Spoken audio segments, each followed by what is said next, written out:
Welcome to X-Men Evolution, episode 4 of Cyclops is Waiting for Me, and X-Men the animated... Oh, I did it too, animated recap podcast. I'm Rod, I'm a musician, but more importantly, I'm middle-aged and woken up from a midday nap. So usually I'd blame my incoherence on just me and possibly being drunk, but I can't even do that anymore. I'm just really foggy right now, and I'm in charge of this episode's breakdown, so this is going to be fun. And I'm JC, and at the time this episode goes live, I think it is in the last 3 or 4 days of me being in my 30s. I think this posts right before my 40th birthday. Okay, so I've seen you by then. Yeah, man, 40. Ain't no joke. Knees. I recently re-listened to the Sunscreen song from the 90s. That is the only reason our generation going into our 30s still looks like we're in our 20s. I saw a reel that popped up where it was essentially talking about how old the people on Cheers were when they made their debut on the show. And you look at how old they looked. Rhea Perlman was 35 years old. Cliff, the mailman, was also 35, 36. He looked like he was 55. I don't understand what was so different about the 80s to now, but I'm just going to go with skincare was very, very different. Skincare, and also what is perceived as old evolves, I think I saw someone talk about this. The reason they look the way they do is because that was the style of the time when they were young, and then it became old as they got older. And I think the closest thing for us right now that we're seeing is, and this is no hate because I have a lot of friends that are this guy, but the guy that's my age, or our age, that's going into their 40s or in their 40s, that was really into punk rock in their 20s or teens and still dressed that way. I feel like that is the old look now. The guy wearing the skater clothes. I mean, I'm in this age group, so I don't completely know, but I don't see kids dressed like that now. I can definitely see the punk dad. Okay. Interesting. Look, and I wonder if if Gen Z, for some reason you're listening to this, do you look at that punk rock dad and be like, yep, old dude? We're not going to get Gen Z listening to this until we get to the Wolverine and the X-Men series. This series, we're still safe. Gotcha. This is still the millennial series. It's just the younger millennial series. Yeah, I actually mentioned to John before recording, I talked to my brother who's 5 years younger than me a couple days ago, and I was like, Peter, did you ever watch X-Men Evolution? He's like, oh yeah, man. It was a great follow-up. And I was like, yeah, that makes sense, because he was still in high school, and I, gone to college for music, so I just lost track of the world at that point. Right. And he confirmed what we suspected in our first episode, where he said, yeah, it was one of those shows where, geeks weren't really acceptable, weren't popular. Accepted. Yeah, accepted. Yeah. And it wasn't really popular at the time. So I was a geek, I love the comics, so I watched it, but I didn't talk about it to anybody. Okay, so that's pretty much what we suspected the first episode, and you kind of confirmed that, at least in our circles. But he said the same thing. Another friend that we have that's hopefully going to be on the show later on, that they're like, yeah, we love this show. So I think it was well loved, but in secret. Yeah. Interesting. Well, Cyclops is Waiting for Me is our weekly podcast series. We're going back and watching every single X-Men animated episode that we can find, along with some various bonus episodes of things that may be X-Men cartoons, maybe X-Men in other cartoons, maybe X-Men video games, as soon as Rod can get his car working and come over to my house with the Retron. Our series first started with the original X-Men 92, the animated series. Those aren't the right words in order. Building up to the release of X-Men 97, which as of right now, the rumors are pointing out are not going to be out later this year, but actually early 2024. We don't know for sure. Those are just the rumor mill. But since it's not here yet, we needed to find other stuff to go through and do. And some quick reminders. We're a recap show about a series that started over 20 years ago. There will be spoilers. If you don't want to spoil it for you, pause the podcast, watch the episode, and come back. We'll do our best to avoid mentioning anything about future episodes, which in this case, we haven't seen anything beyond this episode yet. So no worries there, unless we're psychic. And we're currently not sponsored or affiliated with Marvel Animation, Disney, or Disney Plus in any way. But if any of their competitors want to reach out. All right, we shouted out Paramount Plus in the last episode. Who's the other competitor that we should be? Netflix. If you want us to talk about your cartoons, we're whores and we will do it. Yeah. Don't forget to follow us on social media at Cyclops IWFM Pod on Instagram, TikTok, Twitter, and Facebook. If you are following us, you would have just seen, by the time we're recording this, we posted the final reel from the episode that came from Eric and Julia Leewald, who is the story director and writer for X-Men, the animated series. They joined us for the Graduation Day episode, which was awesome. Yeah, there's a series of clips that you can watch from that. Rod went crazy cutting clips. So if you want to support the show, we have affiliate links in all of our uploads. And because this is X-Men Evolution, we have stuff from X-Men 92, we have toys, and I will find X-Men Evolution stuff. Don't watch it on Disney Plus if you don't want to support the mouse. Just go and buy the episodes off of Amazon and still inadvertently support the mouse, but it also directly supports us. Yeah, or click our link and then buy something else. Like That's true. Amazon doesn't like when you say that, but they don't listen to this podcast. So yeah, or if they do, I'll be at VidCon. You can come talk to me about sponsorships. Like you. Nope. Okay. Are there not? Literally, this is in the past now, Rod. This is coming out in July. No, I have faith that Jeff Bezos already has the time machine. So you have to upload it, Rod. Now onto the show. Today we're going to be talking about season 1, episode 4, titled Mutant Crush, which is a little bit of a mean title. Now that the titles are actually starting to get coherent. Yeah, the first 2 episodes were not great titles. I don't think anybody can make the argument for those 2. But now they're like, oh, okay, these work. Then the last one works. This one's like a little bit mean-spirited, but we'll get into that. It aired November 25th, 2000. And wow, like Thanksgiving? What a time to drop a episode. And currently sits at a 6.9 star rating on IMDb. I guess that reflects deciding. Do you remember that the 25th landed on a Thursday, or are you just making assumptions? Oh, I just meant like that week, probably. Okay, yeah, okay, got it. I was like, that's a very weird superpower to remember that, Rod. That'd be my luck. What day of the week was... What if it was a Thursday? There's no way it's not, because every one of these has been 7 days after the previous one. It's got to be the Saturday. It is Saturday. Okay, good. Yeah. Oh, I forgot. Yeah, we're talking about Saturday morning cartoon. I was like legitimately worried that you had some Rain Man shit going on, and this is how I figured it out. This is my rogue moment. Cody, no. All right. We always say this, even though this is the year 2000, this is basically a 90s show still at this point. So it opens up with a monster truck rally.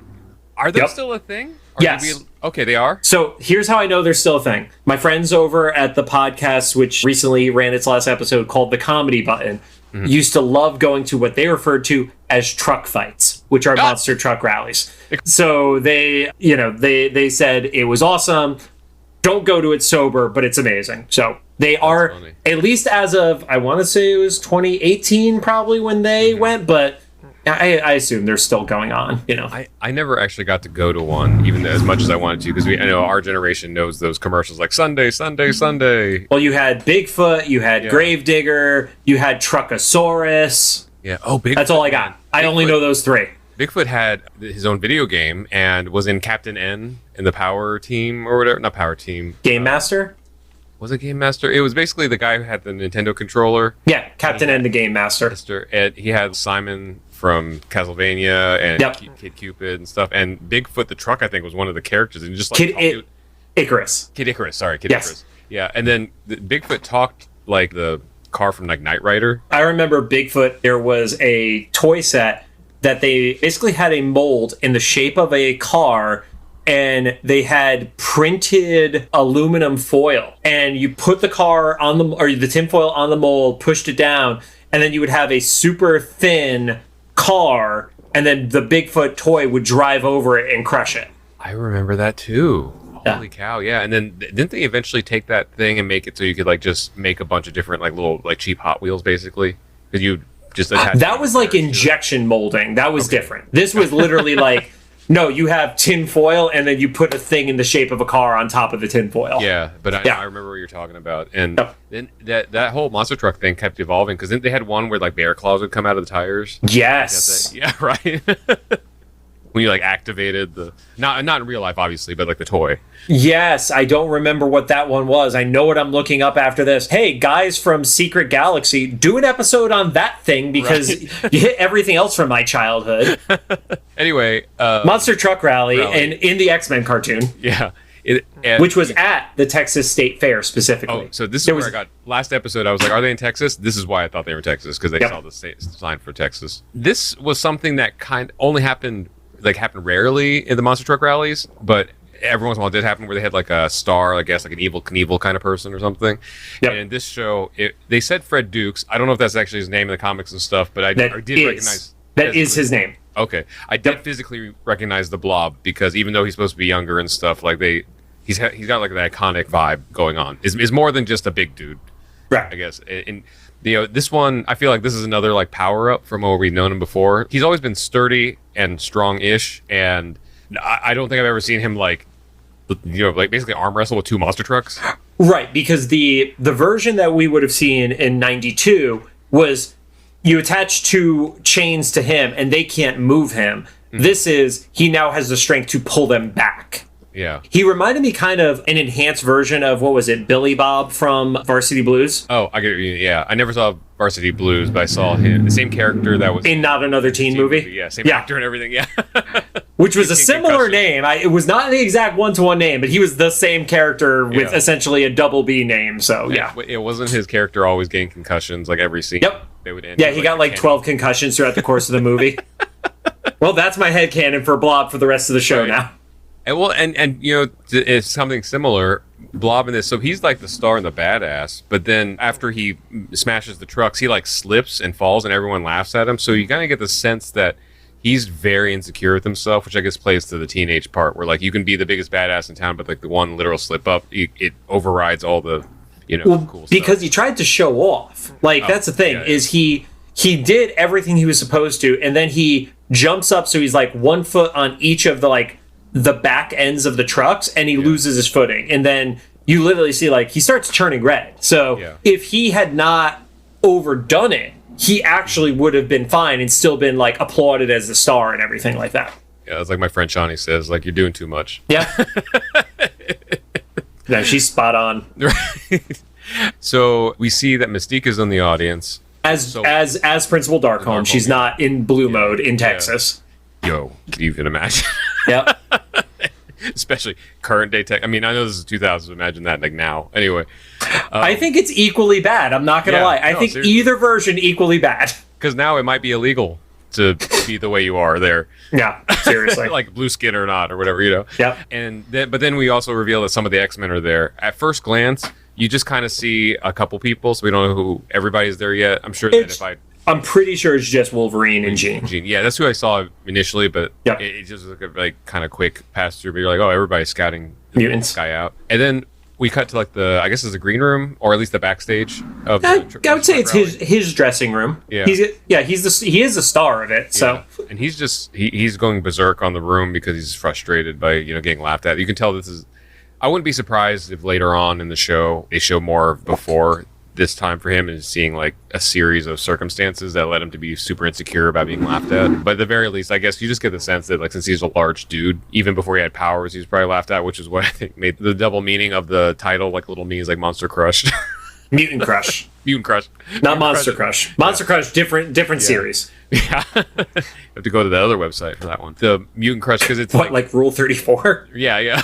Do not Google that. Google that at your own risk. We are not encouraging Rule 34 searches. On a private browser. Do that on your fucking Tor browser. Right. And so it's like not only that, as we'll see, like Blob eventually has a crush on someone, but that he's a large character. So we're just kind of seeing like it's not just as one circumstance. I feel like is just he has a history of not being. He doesn't like nobody likes being laughed at, but he has like some He's gotten hit with it a lot in his growing up and his experience. Yeah. And so Mystique walks in the middle of this, interrupts him, and just kind of just goes straight for the cell. Yeah. She's like, it doesn't have to be this way. ABC man, always be closing. Yeah. She went to the same sales school. Yep. Blob, to his credit, he was like, "What is another circus or?" Yeah, I'm not going to the circus. I think was his exact phrasing. Which is, I think, another fading trope, right? Of like the sideshows at circuses and stuff. The sideshow on Venice Beach, I think, finally closed down. Right at this point. I forgot about that. I haven't been to that since I think when I moved here, I went and visited that thing, but I forgot it was there. I mean, I would guess. Yeah, it was. I remember when I came out to LA 10 years ago. It was there, and it was a reality show on like I don't know, fucking A&E or something like that. But I don't think that made it through the pandemic. So yeah, or it closed even before then. But yeah, she specifically points out that she knows a spot where his talent will be appreciated, and that's where he interprets of like, oh yeah, it's a fucking circus or a freak show or something like that. Mm-hmm. Wolverine and Jean are walking down the hall, and Wolverine pretty quickly senses Mystique there. Which is once again just kind of stokes my curiosity. Like, what is their history? Yeah, yeah, and also like, why did you let them go? I'm just gonna assume you let them go. But yeah, so he sees, and Fred closes the door on them, which tells me they gave up. Oh yeah, that they just left. And yeah. So I guess he sees Fred, but do I don't know if they You recognize- show Mystique closing the door. Okay, so they may not have seen her if she. I don't know. The positioning of it looked like is.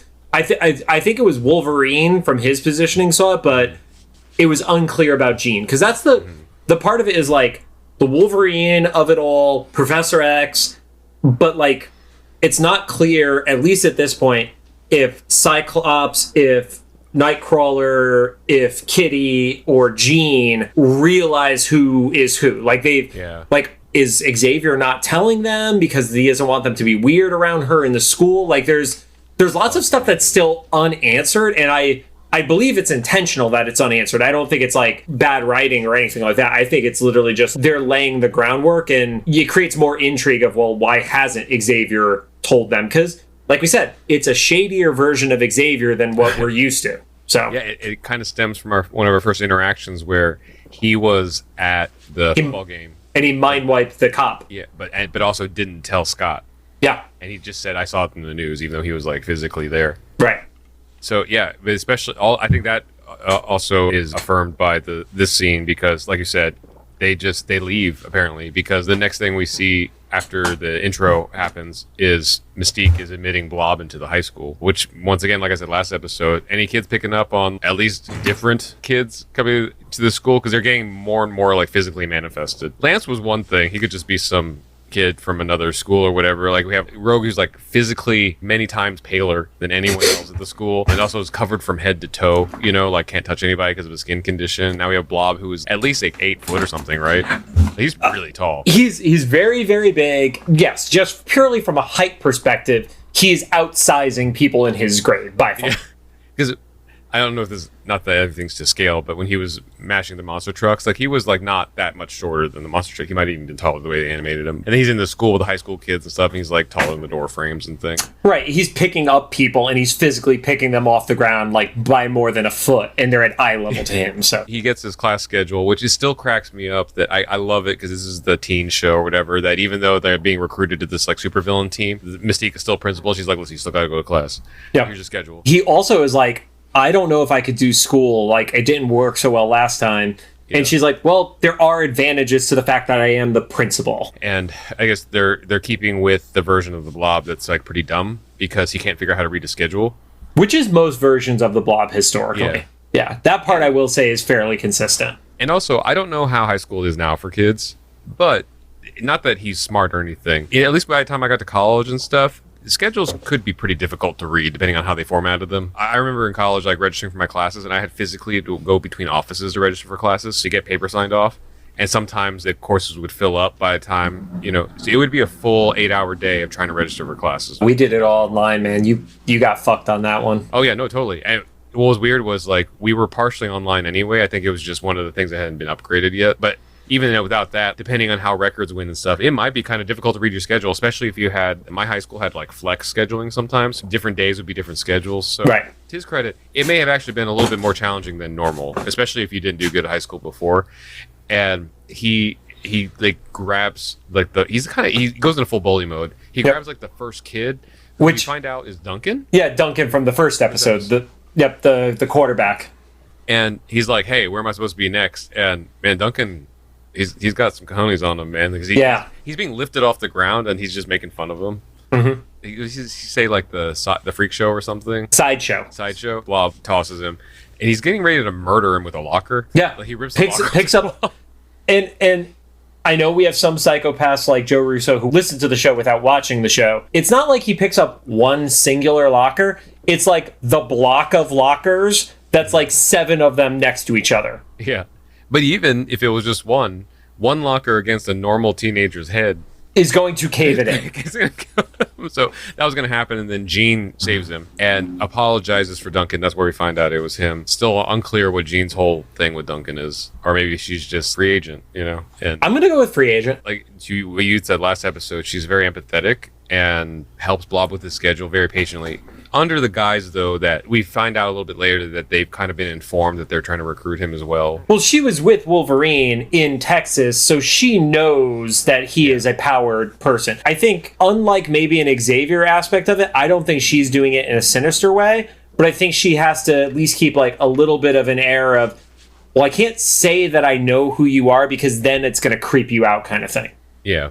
Which isn't totally honest, but it's also like she's being dishonest for the right reasons. She's being super nice to him. She helps him out with his classes and stuff. But then, unfortunately, she kind of walks into like an incel trap, essentially, where she's a woman that's nice to a guy that's super insecure, and that doesn't play out well for her. Then we go to drama class, which I know we've joked about this already. I guess theater kids write these episodes, so we always end up in these situations. I didn't have drama class, so this was an unrelatable situation for me. But they're being paired off to do. We didn't have drama class. We had drama club. So there was we were never taught this stuff. We had English class, and that would be it. So yeah, and they were being paired off. I think they said randomly. Those of you who haven't picked a partner, I'm going to randomly assign. And it basically looked like his random assignment was, oh, those two people are closest to each other. Yeah. Also, they're the strange ones. Like, the kid wears sunglasses all the time, and she looks like she's never seen the sun. Yep. It's two people that are scared of the sun. That was the pairing. It was a very judgy theater teacher. I was actually wondering, like, oh, are they going to give him one of those scenes where they're going to have to, like, make out or something or be romantic to each other? Because they kind of did. Yeah. So they get paired, and everybody's making fun of Rogue under their breath. They're just like, she hasn't said a word since she got here, and she's that weird kid or whatever. I think even Scott looks back. He's like, "Are you okay with this?" Yeah, and she's like, "Yeah, I'm not afraid of any of you." And he's like, "I didn't ask if you were scared of me. I just asked if you're okay." Yeah. Progressive for 2000 to be, base level consent for something like a Shakespearean scene or whatever. But then also she's like, yeah, I'm fine. I could take care of myself. Just make sure your weird friends keep their distance, which I also get because she went through a pretty traumatic, wasn't even like a full 24-hour period. It felt like it was like less than half a day when all that shit was hitting the fan with her. So this was the first bit where I was like, she does remember him. Yeah. And what happened? So now we know, like, now I know what context of mindset I have to be in for the show. It's like that. I don't know if it's strictly 2000s, but I know it happened in the 2000s. Was these shows where like everyone's enemies in real life, but once they get into class, like a truce. Like they still do that. That was the majority of Riverdale, I'm pretty sure. Okay, gotcha. Yeah. Because you remember that movie Sky High? Never saw it. I was like, oh, really? I mean, I'm not saying it's a good movie, but I like watching it. It's fun. It's, teenage superheroes, but similar thing where like the supervillains in the same class as you. Why would we want to talk about teenage superheroes? Right. But I really liked it. The big bad was also in class with them and stuff, and the other enemies, the sidekicks and stuff. And they were all just like normal students. They said they had like weird little tricks in class, but as soon as like the bell rang, they're like, "Let's go fight!" Dragon Ball style in the sky. It was like, sure. So this is the universe we live in, where Cyclops try to murder Rogue, or in her head, try to murder her. And then she's just kind of like mildly annoyed with him while in class. Oh, I was right. In the last episode, I made a comment about this. So we find out Scott's buddy's name is Paul, and I put Paul sucks. And then we cut over to the cafeteria, and my comment is Kitty is still a bitch. Oh, yeah. She went from being like traumatized, or maybe this is her trauma response. She went from being super traumatized to just like, super, I don't know. She's kind of a bitch, but just like, I don't know, just... It's hard to like annoying. Kitty so far. Yeah. And I'm hoping there's an evolution to this character, because this version of Kitty I do not like, because I love Kitty in the comics right now, especially her whole, like, I'm a marauder, the fucking badass pirate, Kate. This version of Kitty I am not feeling right now. Blob is just being gross with the lunch lady, which is an interesting note if you don't know the context. This was I feel like a 90s timed comedy bit. Where he's like, load me up, and he pushes his tray over, and she starts getting a plate. He's like, we won't need plates. And then she just piles on a bunch, like, food that I don't know why that combination would be in a high school lunchroom, but it's like that comedic, like, Scooby-Doo makes a sandwich. Right. It started out with things that looked like different colors of gruel. Yeah. But then all of a sudden it's like, oh, there's two giant foot-long hoagies next to a cheeseburger and stuff like that. He goes to sit down. Everything's so awkward. He's also sitting at a table that's already like gross, and nobody busts their table after they left it. Yeah, and by himself, no one else is at the table. That's a key thing, because he sits down and it catapults the food over at the jocks, and it starts. This is definitely a 90s thing, because I don't think I see this in movies anymore, where someone physically yells "food fight" in the corner of the screen, like the Mortal Kombat toasty guy. Oh yeah, he literally pops in at an angle that nobody would actually be able to stand. He's at a diagonal when he yells "food fight." Yeah. And also directing, like, speaking to camera. He's meta aware that there's a camera. He's like, food fight. That was actually Deadpool. Right? Yeah. Wouldn't that be crazy if that was a reveal later? Like, this is a younger. I have no concept if Deadpool ever appears in this series. If that kid turns into Wade Wilson, that would be fucking amazing. It'd be hilarious. I would bet money it's not the case, but that would be totally amazing. Oh, also a little moment I kind of skipped over too. While Bob's walking to that table by himself, Kurt and Scott are talking about something totally different, just teenager stuff, and start laughing to each other. Yep. As Blob's walking by, his insecurity is like really, and this is not to blame him because I understand how it feels to feel like people are talking about you. He just assumes that they're laughing at him, and he doesn't do anything about it. But it's like the first thing that sets off like the fuse that goes off later with the food fight. Yeah, I forgot what exactly they were. Oh, Nightcrawlers started making comments about the romantic combo between Cyclops and Rogue being paired together, and that's what they're laughing about. It, like, to your point, it literally has nothing to do with Blob, but they're looking in a general direction, and he interprets it as, oh, they must be laughing at me. Yeah.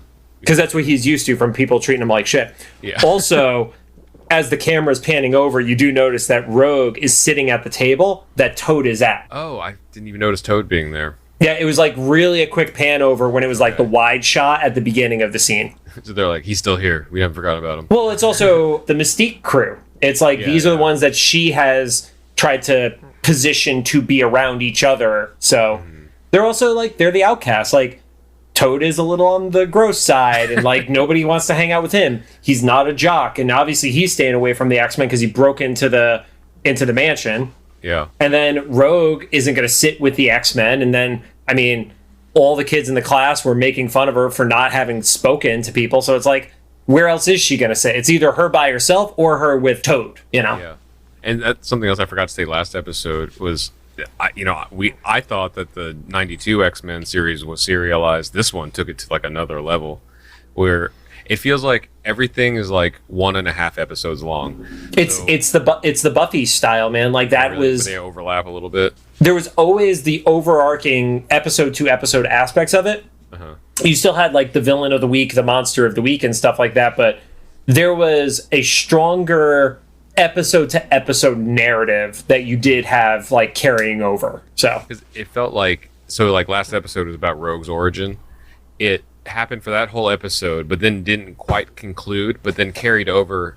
The A plot of the Rogue thing became the B plot of this story. Right, and the same was with Kitty, where Kitty in episode 2 was the introduction, and then she was there, she was present, and she's adjusting to being on the team. She's not fully comfortable with it yet. So I kind of like that it's the 1.5 episode, the A plot becomes the B plot of the next episode. To me, especially now that we're like 4 episodes in and we're seeing the introduction of Blob, like this ticking down of like, it feels like this tension building up to like, what is happening? Like all these like, this is a fucking horribly dysfunctional school and nobody has addressed this yet. Yeah.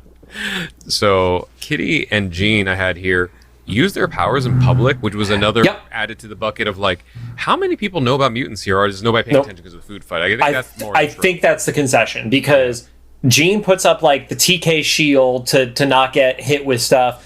Kitty gets hit in the face and is like, fuck this. And I think she says, I'm not staying for dessert. And then she just phases through the floor. Yeah. I think because there have been versions of the X-Men I remember where they're so protective about it that it's just like, if it's like Toy Story, if we're around humans then you don't exhibit anything. And then like I don't know, so again, these are also the shitty teenager versions of them. Yeah, so they're just kind of like rebelling or whatever, or they don't care. Actually, probably not. This is the 90s. So. It's oblivious. I don't think it's even like not caring implies like they're just like, oh, it's fine, it doesn't matter. I think they just don't even realize they're at risk when they do it. Yeah, because I was going to say I wouldn't be surprised if it was just apathy, because I think that was like probably the characteristic thing that came from our generation. Is like maybe we're a little like too apathetic about things, but yeah, it's so wild that these characters are essentially the same age as us in this, except for Wolverine and Storm. Everybody is like running out of the building, and then Blob just picks up a table by the leg and is swinging it. It's like, well, that escalated into a full-fledged riot really quickly. Yeah, and he gets some food splashed in his eye, so he's kind of blinded. Jean starts approaching him to calm him down, and he slips, and he just is like, well, gonna murder somebody again, which he's trying to do twice in his first half day of school. He's got now I know why he was at the monster truck rally, because the dude probably murdered somebody and ran away from home. I mean, yeah. But I think that's before the Cut to commercial. break. Yeah. And when they come back, we see Cyclops had materialized there and blasts away Blob a little bit. And He blasts the table out away. of, because Blob just had the leg in his hand still. Yeah. Yeah. And saves Jean, which it had to have set Blob off some more because, Korea kind of had a crush on Jean. Right. Jean's trying to calm him. Scott is super on the defensive. So even though at this point we know from, the outsider's perspective that Scott is just looking after Jean as a friend. If he has romantic feelings, it's not obvious, but he doesn't want his friend to be crushed by, Yeah. giant angry incel.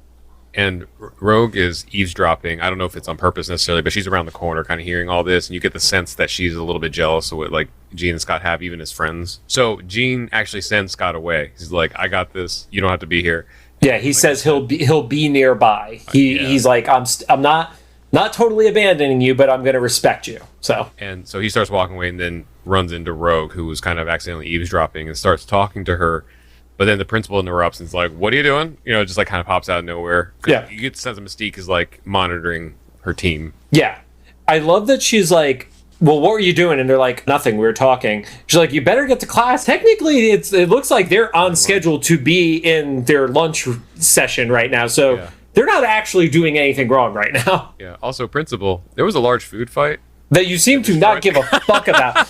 And it's not just a food fight. Like physical violence is also happening. Yeah. There's broken lunch tables and stuff. A table is being lifted in the air and thrown. Yeah. So anyway, that happens right outside the room. Back inside the cafeteria, Jean talks to Blob and kind of gains his trust by showing him her powers and is trying to sell him on the Institute, which gets straight to business at that point. She's like, I guess the moment that shit gets broken, and violence ensues, that's the moment. And Fred also confesses that he has anger issues to Jean and stuff like that. And that's why she's like, well, yeah, we've all done that, but you got to learn to control it. And that's kind of like her segue into like, hey, there's a spot that can help you with this. Mm-hmm. Again, always be closing. Right. Everybody here is a fucking salesman. And this is not against Jean. This is more of a personal thing. And maybe this is because of 40 years of existence on Earth. I personally hate it when people say, well, everybody blah, blah, blah. It's like, I know what you mean, but you don't know. Like, you might know how it is to have superpowers in a world where it's not totally common, but you don't know what it means to be like an 8-foot like big guy that's always like in a sideshow thing and not a hot redhead. It's the conversation that we've had. Like, you get the people who are passable, and then the people who stand out because of their powers. And somebody like Jean, while has endured shit, she cannot relate to somebody like a Beast of the X-Men 92, a Blob of this world, or even a Nightcrawler of this world, to the point where they literally give Nightcrawler a way to disguise himself because of how hard it is for him. Yeah. Where she's like, to your point, she's the hot redhead. Yeah. So I was like, so if this were my screenplay, it'd have been like, Blob tries to murder Jean again. That didn't happen. She does win him over. Basically, she says, when you're ready, which we've seen with Jean, like her approach is while it is a sell, it is not the hard sell. It is, I'm giving you the opportunity, but you need to take the step. And she leaves when she sees Scott come by, and she leaves her book bag behind, which Blob takes. And it was really funny. I don't know because he's about to he's like, Jean, and then he realizes Scott's there, and he's like, yeah, never mind. Yep. And so he takes her book bag and finds a picture of Jean and Scott, and it's kind of, I don't know if it was on purpose, but it was like the Wolverine. Dude, 100% same thought. 100% same thought when that popped up on screen. Because he rips the photo in half, keeps Jean's part, and it had the same energy as the like Blob. Cyclops is waiting for it. Isn't it a Cyclops waiting for you moment? I mean, I hope we're going to be able to get members of the creative team of Evolution onto this show like we did with members of the X-Men 92 team. I'm going to ask about that because that was such an amazing homage. And if it wasn't on purpose, that would shock me. Yeah, or maybe I'm just now learning that incels are a part of Jean Grey's canon now, too. You're not going to call Wolverine an incel. Oh, well, I mean, Wolverine has banged so much. Sorry. You're fine. Lucy's wanting attention. Yeah. For those of you who are just listening to the audio portion of our podcast, Spider Cat is attacking one of our hosts. Right. She's just trying to get in the chair with me. There you go. All right. Yeah. Good. You might hear a little bell every once in a while, but Yeah. Yeah, he rips the picture in half, takes the half with Jean, and then smudges his foot on the other half. And that's where it's like, the Wolverine shit was sad. This was like, oh, this is problematic. Yeah. Yeah. It's like this turned gross. Gene, you're not safe. Change schools. Immediately jump to him waiting in the bushes for Jean outside of school To ask her out. And it's not even that he's, being awkward asking her. It's being in the bushes, but also he's like too aggressive with it. He's like, you want to go out sometime or whatever? And he specifically says, would you like to get a soda? I guess is also like super innocent feeling. Like that's where it's like, oh, not everything's clicking there. Like, and that's where I think the part of him is at least there is a sympathetic aspect. Like he doesn't feel like he's a fucking Andrew Tate stan kind of scenario. Not yet. Yeah. Although in a few moments. Yeah. So Gina's with her friend. Which Taryn. Is also like another. Was that really her name? Her name was Taryn. Yep. That's hilarious. That he asked in front of a friend. We don't know if Jean's telling the truth or not, but it reads true that she's busy that night because she's part of the fucking X-Men, so who knows what they're supposed to be doing that night. But of course, Jean's response has to be generic because she can't say, oh, I'm training for my paramilitary group. Yeah, right. So she just says, oh, no, I got stuff to do. And that's where, what we keep referring to as the incel aspect keeps popping up. It's like, stuff? Is that the best you could come up with? And it's like, now that we've had conversations as adults about this, it's like, yeah, people could say stuff. You don't have the right to ask them for more information. Like, just fucking get over yourself. Yeah, she could have stuff, or she could not want to. Yeah. Either way, it's fine. But he doesn't take that as an answer. Jean intelligently sends her friend away because she knows she's about to get down. Right. And then, but to her friend's credit, she's like, are you sure? Right. And I feel like that was a level of teenage writing we weren't getting at the time, too. Mm-hmm. Like, there is something that is more mature about it, because if it was, your very stereotypical, like, tween show, I feel like they would have been, okay, cool, bye. Right. like the writing in Clueless, they would have been like, okay, cool, bye, I'll see you later. Yeah. I'm gonna abandon you. And Jean's like, no, I'll be okay. Which even then, I don't know if I would have believed it. I'd be like, are you sure? This Taryn probably could have pushed a little bit more, but at least she checked. She did something. Who knows? Jean probably psychically made her go away. That's what we'll go with. But as soon as Karen's out of frame, I guess Karen, not Karen. What? Taryn with a T. Karen. Oh, I said Karen. I thought it was Karen. That's why I said it was funny. Okay. Oh, no. This is more the fog. No, she was not being a Karen. She was she was being a good friend. Gotcha. Fred grabs Jean by the wrist and just physically drags her. And so you have to assume, with the strength he's exhibited before, that even at his lightest must have physically hurt Jean because he's dragging her along. Or it's just such a lock in that she just can't pull out of it because she starts to struggle to pull back. He tries to force her to go with him on a mandatory date. He's dragged her to the backside construction of the high school, and so there's scaffolding and cinder blocks and stuff, and Jean's decides to just use anything at her disposal and starts attacking with construction supplies and cinder blocks and stuff, and literally hits him with cinder blocks in the head, and it does nothing to him, which I don't think we ever got that impression with the Blob in the previous animated series, because he was big, but he was never taking damage. It would just be oh, you couldn't move him, Yeah. Or I think they always use his belly as the deflect stuff or whatever. But somebody's hand gets stuck in how gross he was. It backfires because the scaffolding collapses. I thought Blob was going to shield her. I guess he kind of does, but not really. She gets knocked out through all of it. It shields her from massive bodily harm. Yeah. She does get concussed though. It knocks Jean out. So if we weren't already not okay with Blob, this next moment, Jean wakes up tied up. So he wasn't even doing remotely the right thing of taking her to safety or something. He's like, oh, now I'm definitely going on my date. Originally, I read her being tied up in ropes, but as I'll see later, it was pipes or something. Yeah, he basically tied her with pipes to the chair. So great, Well, he knows she has power, so as dumb as he might be, he's like, well, she could probably untie a rope with her fucking mind thingy, but she cannot untie pipes. Yeah, and she psychically reaches out to Xavier. When she realized what's going on. She's like, oh no, not good things are about to happen. No, this is like a step or two removed from Silence of the Lambs at this point. Yeah. Oh yeah, because if we didn't say it yet, it's like set up for there's like candles everywhere. There's a table for two. I mean, it's not nice. It's in a warehouse that looks like it's abandoned, and there's just like creepy ambient lighting with half melted candles all over the room. It's kind of like a scene from one of the early Saw movies. You're just expecting like Jigsaw to come over the radio, like, if you want to live, there's a saw in the other box, you know? The way she has to prove she wants to live is to make out with fucking Fred. And she's like, I'll cut off my leg. Yeah. Can I just cut my lips off? Because that would be better. Back at the mansion, Kitty and Nightcrawler are playing basically keep away.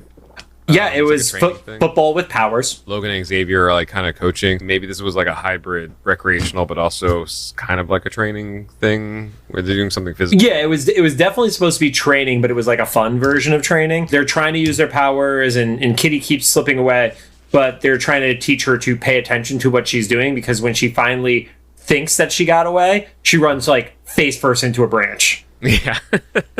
That's when Xavier gets the message from Jean. This music cue that started here ends up following Wolverine for the rest of this episode, at least. I don't know if it's going to stick with him, but also I think is a variation of the theme song of the show. And now I know why the theme song sounds kind of like so Y2K. Yeah. I feel like the composer, whoever did this cue at least, was instructed to or highly influenced by a Propellerhead song that was in the Matrix hallway shootout scene. Okay. Vibrate. Yep. It wasn't the same, but I felt like that was the assignment. They were like, we don't have enough money to license Propellerhead.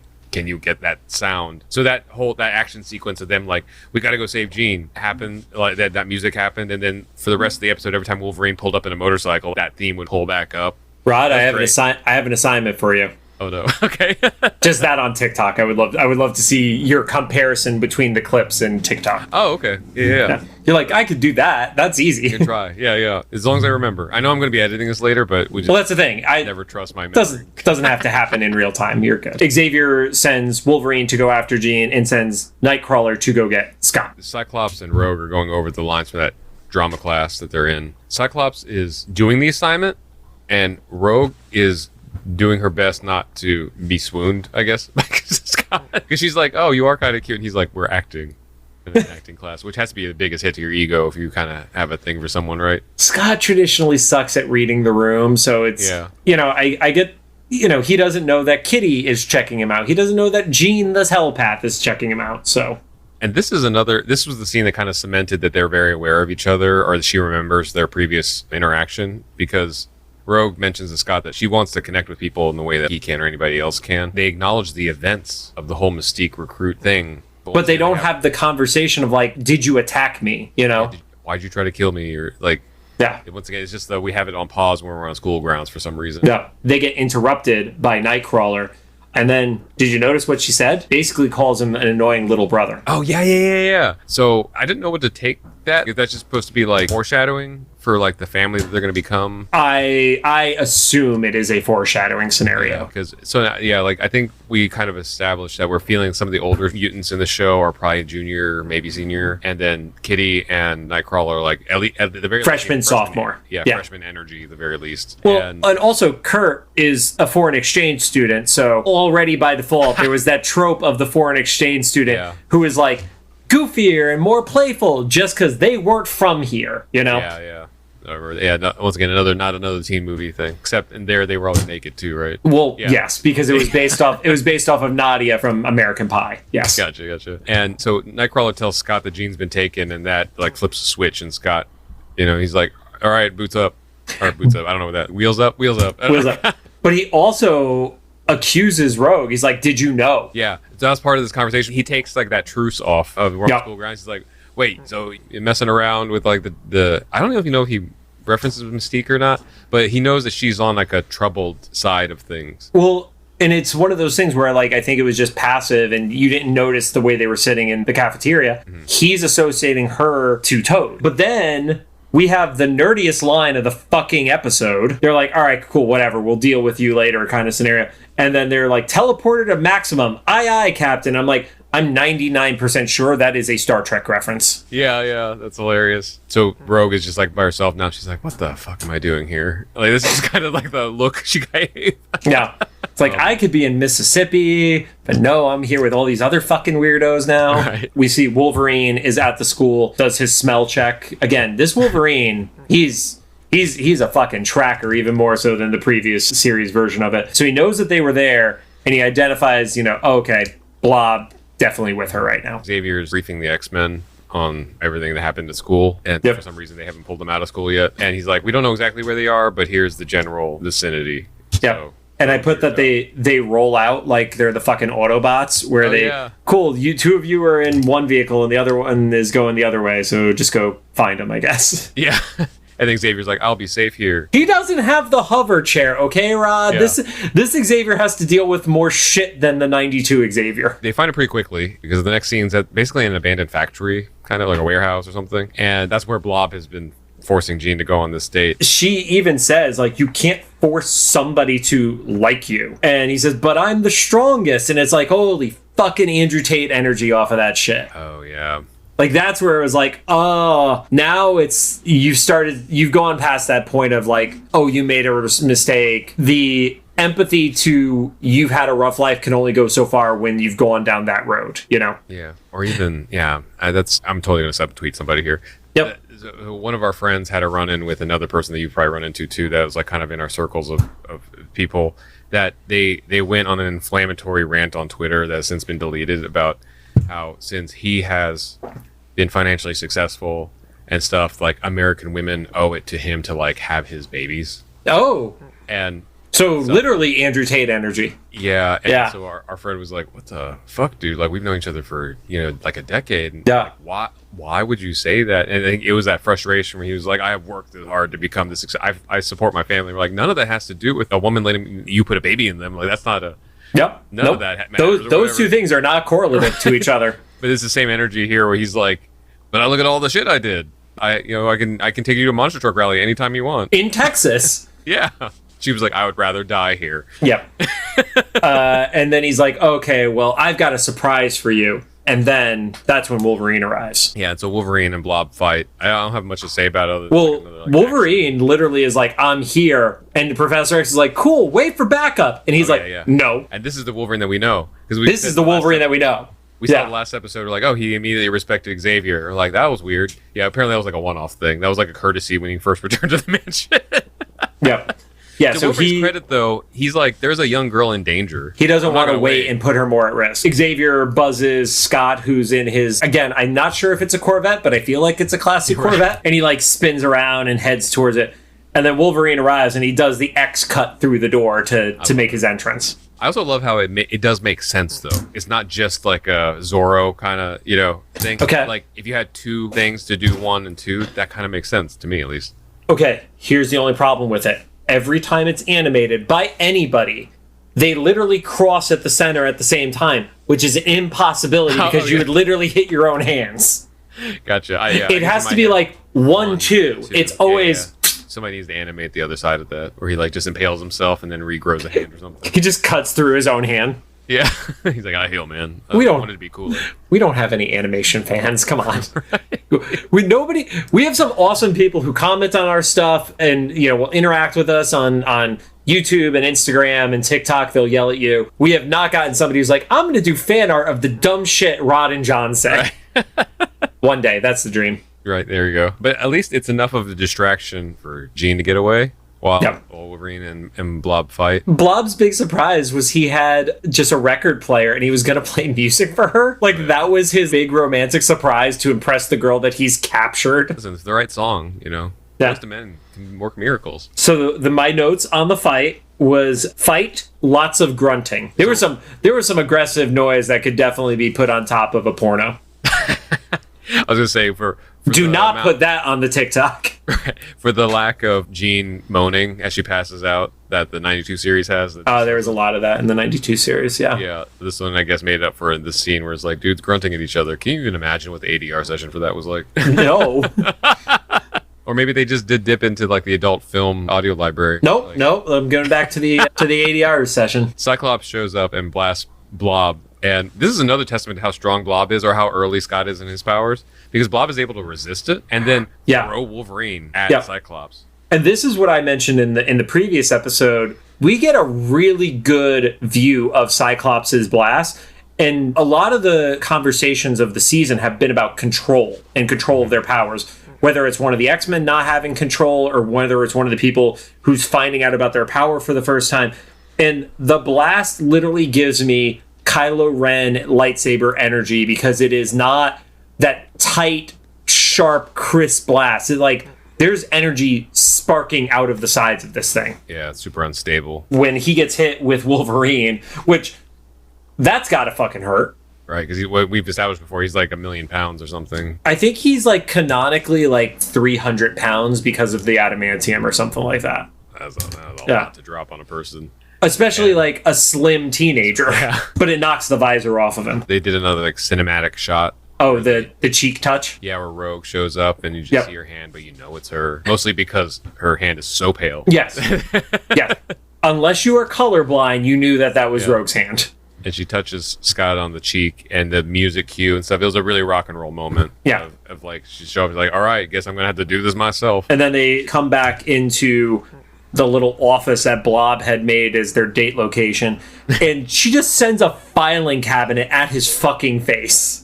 I was wondering about that. So this, right before this scene, is where we see Jean reveals that they weren't ropes tied around her, because she's trying to bend the pipes that are wrapped around her, and then she gets that file cabinet out, and I was like, oh, she's gonna try to use this to break out of the room. I was like, no, she's out for revenge now. I mean, understandably so. Yeah. Like, if you're ever in a scenario where you are being held hostage, you fucking do everything you can. You don't just sit there and be like, it'll be okay. No, like, murder a motherfucker at that point.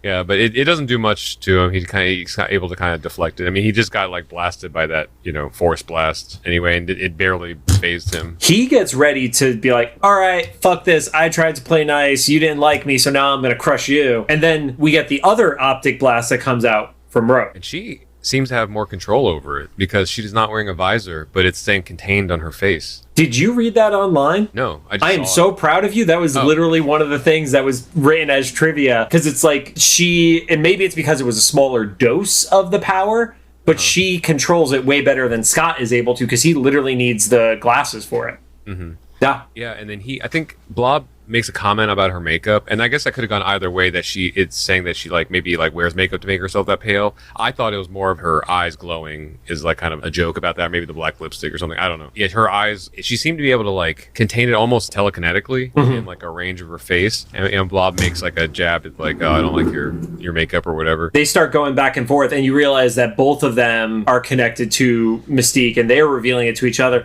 And basically, Blob being like, well, she prefers me. Rogue essentially says, well, Mystique didn't let you know that my power is I could absorb more than one power at a time. And that's when she just blasts the shit out of Blob. But she absorbs a little bit of him first, right? Yes. And then blasts him away. But I thought he was going to die, because it was beam in the sky out of sight. It was like anime battle beam in the sky. Yeah. And then he lands in I'm guessing a trash dump. I thought maybe it was going to be one of those ships, the barges, but it didn't zoom out far enough. It looked like it was more of a dump, but it was on the water. It was definitely on the water, and there were a ton of seagulls. And I started having flashbacks to the mine scene from Finding Nemo. Yeah, and he starts screaming that the seagulls are laughing at him, and then he proceeds to try to kill a seagull. He misses, but he throws something at one of the seagulls. I like that the seagulls are winning, so he just can't catch a break in this episode. So Rogue is back with the X-Men and is essentially like, yep, it took a short-term dose of your power. She's revealing what could be seen as a weakness, or even just knowing somebody's powers. She's opening up a little bit to them. And then they go back to one of the quotes from the play about her being kind of his little bit of an angel. It's not in the guardian angel side. It's are you on the side of angels or demons kind of scenario? Then she says that she doesn't know why she helped. And then she runs off. I wonder if they're going to play on the fact that as she's absorbing people, she's also absorbing their experiences. Right. So I don't know if they're going to go into it in the show that maybe she becomes gradually more empathetic the more she's because now she has Scott's whole like part of his life at least, and maybe they won't go as deep with it, but she also has several villains in her head, and right? She's like in that middle ground, and she's kind of maybe be this anti-hero in this series. If she absorbed a short-term dose of him, she may have been able to just get even that. Oh, he has no memory of attacking me at the graveyard a week ago. So maybe that's a piece of it too. Yeah, and then Jean tries to go after her, but Logan stops, and it is this thing that we've carried over from the '92 series too, is that Logan has probably the most life experience out of all the X-Men. Yeah, absolutely. And so he's just like, she's going to need to decide to do this on her own and to go, but also she still has the communicator thingy. Yeah, we'll see. We literally don't know what happens after this. No, I kind of love that part of it because, again, this is its own alternate world, and while they are taking certain aspects of characters, it's a narrative I haven't seen before, so it's exciting for me. Like, this isn't even like X-Men 92, where, those characters have had crossover versions into the comics and stuff like that. Like, this is entirely its own continuity. So it's a tone shift, but I kind of like how fresh it is of the 92 X-Men series. Part of the charm of it was like how campy it was, and I don't feel hardly any sense, maybe a little bit, but hardly any of that sense here. They're just playing a really cool, everything's like that with like Y2K futuristic kind of vibe, and everybody's kind of being smart ass. Even the way Kitty's being annoying is very like of the time and of her age. And I think the only real jokes they make are like when the Blob is supposed to be goofy or something. And it's him being goofy because he's clumsy and awkward. It doesn't go full slapstick. They edge on it, like when they're like, oh, here's the tray filled with a lot of plates, but it's not like full-fledged Scooby-Doo. But that's where we leave off at, and I don't know, did we accidentally go over all the trivia already? There were only the two. It was the comment about the one that you said. Why am I blanking already on? Rogue and controlling the power. Yep. Cyclops' power. Right, and then the other one about the annoying little brother reference. Oh, yeah. Yeah. Like possible foreshadowing. Yeah. Again, we don't know. I mean, the fact that we literally have more information about, Mystique and Irene in this show than we did in X-Men 92, I can't see a world where that isn't touched on. So, yeah. I mean, you have Nightcrawler as a main cast member here, and unlike 92 where he was in 3 episodes, or actually only 2 episodes. There was 3 for us because of the Slepsky epic. Oh yeah, I dig it. It's kind of funny that the more serious show is the one where everybody's younger, but I guess that was once again the time. This was the renaissance of the young adult adventures. This was the Buffy era. This was all the teen movies were coming out in this era and stuff like that. It was before the super powered aspects of it came out, like the hard sci-fi wasn't there yet. Any other thoughts then, or? No, I mean it's been an interesting ride so far, and we've talked about this on the previous series, but like I'm the guy who's still buying 7 or 8 books a week at my local comic book shop, and I love this take on the X-Men because the only teenager stories I'm getting out of the X-Men are when it's a different team. It's like the New Mutants where they're training the kids on Krakoa, but I'm not getting young Cyclops, young Jean, even Kitty. Like, Kitty's basically, God, she's got to be the equivalent of 30 right now in the comics because she has literally dated Star-Lord, oh, wow. Shit has gone wild. World, man. Yeah, Kitty dated Star-Lord in the comics. Maybe we'll get that in the future of the MCU. We don't know. I mean, he's still there, Yeah. Well, I guess tune in next week because you'll learn with us what happens. I'm liking the show myself as well so far. So thanks for joining us. If you have any thoughts, make sure to drop them in the comments. I was going to take commercials for some reason. Man, it is the end of the night. Drop them in the commercials for this episode. Yeah. Either the YouTube upload or official Instagram post about this episode. If you like what you heard, we'd appreciate a rating on the podcast app you're choosing. You can find us on Apple Podcasts, iHeartRadio, Amazon Music, Spotify, Google Podcasts, or CastBox, whatever that is. Still there.